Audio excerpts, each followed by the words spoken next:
रुक करते हैं इस वक्त की बड़ी और अहम जानकारी की ओर। मिडिल ईस्ट महासंग्राम का 86वां दिन आज और ट्रंप ने रद्द किए सभी कार्यक्रम और व्हाइट हाउस एक्टिव। पेंगाटन अलर्ट, क्या ईरान में फिर से मचेगी तबाही और हम परमाणु हथियार नहीं बना रहे। और ईरान के राष्ट्रपति ने दिया आश्वासन। गाजा के शरणार्थी शिविर पर इजरायली एयर स्ट्राइक और एक ही परिवार के 3 लोगों की मौत। ईरान अमेरिका समझौते का ड्राफ्ट तैयार, एक दूसरे पर हमला न करने पर सहमति। ईरान समृद्ध यूरेनियम स्टॉक को छोड़ने पर सहमत और ईरान ने हॉर्मुज पर ट्रंप के दावे को झुठलाया और इस समुद्री मार्ग पर नियंत्रण रखने की बात कही। और ईरान ने हॉर्मुज खोलने के लिए यूएस को संशोधित प्रस्ताव भेजा और ईरान और पाक ने युद्ध समाप्त करने के लिए बढ़ाया कदम। तो मिडिल ईस्ट महासंग्राम का 86वां दिन आज और ट्रंप ने रद्द किए सभी कार्यक्रम, white house active, pentagon alert और क्या ईरान में फिर मचेगी तबाही और हम परमाणु हथियार नहीं बना रहे।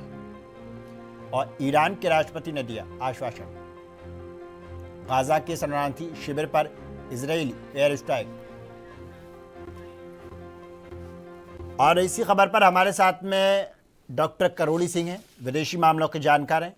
करोली जी, बहुत बहुत स्वागत है आपका एएनबी न्यूज़ पर। और सबसे पहला मेरा सवाल, जिस तरह से ट्रंप ने अपने सारे कार्यक्रम रद्द किए हैं और व्हाइट हाउस एक्टिव नजर आता है, और आज की ही बात है, व्हाइट हाउस के बाहर एक व्यक्ति ने गोली चलाई, तो क्या समझा जाए कि ट्रंप ने जो कार्यक्रम रद्द किए वो जो गोली कांड हुआ है उसको लेकर किए हैं, या फिर ईरान से कोई और नया समझौते की तैयारी है तो इसको लेकर ट्रंप ने जो कार्यक्रम है वो रद्द किए हैं?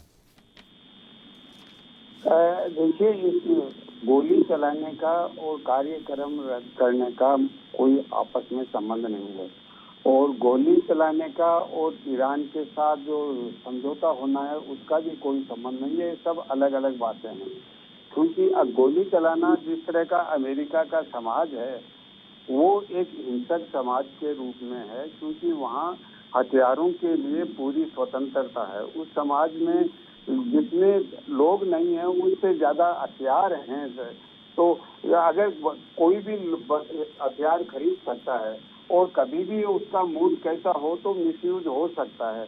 दूसरा ये है कि ट्रंप ने जिस तरह की वहाँ राजनीति की है तो वहाँ की राजनीति का ध्रुवीकरण कर दिया है। तो ध्रुवीकरण में एक हैट का घृणा का वातावरण क्रिएट किया है। उससे वो हिंसा की प्रवृत्ति बढ़ जाती है। जो हथियार आसानी से मिल जाता है तो और ज्यादा आसान हो जाती है। तो वो एक अलग बात है। जहाँ तक रद्द करने का सवाल है, वो ट्रंप ये चाहते हैं कि ईरान के साथ हमारा समझौता हो हर हालत में, क्योंकि ट्रंप पे बहुत दबाव है। तो ट्रंप ने ये कहा है कि अभी हमारा समझौता है वो एडवांस स्टेज पे है। ईरान समझौता चाहता है, खुद चाहते हैं। तो उन्होंने कहा कि मैंने इजराइल के प्रधानमंत्री से भी बात कर ली है और जो अरब कंट्रीज हैं उनके सबके जो नेता हैं उनसे भी बातचीत कर ली है। करोली जी, आपने जिस तरह से कहा कि आज जो हुआ वो अलग है और ईरान का अलग है, अगर हम इस किस परिप्रेक्ष्य में से देख सकते हैं, क्योंकि इसी साल डोनाल्ड ट्रंप के कार्यक्रम में गोली चली थी और आज व्हाइट हाउस की थोड़ी दूर पर गोली चली, और 2024 में भी डोनाल्ड ट्रंप को इलेक्शन के दौरान गोली चलाई गई, उनके कान के नज़दीक से गोली चली। तो क्या समझा जाए, ट्रंप ने जो कार्यक्रम रद्द किए गए, क्या अमेरिका के अंदर अपनी सुरक्षा व्यवस्था बढ़ाने के लिए, या उस पर एक अच्छी से काम करने के लिए, या फिर इसलिए कि ईरान के साथ समझौता है? नहीं, जो उन्होंने अपने कार्यक्रम रद्द किए हैं वो तो इसलिए किए हैं कि ईरान के साथ समझौता उनको करना है, वो उनकी प्राथमिकता है।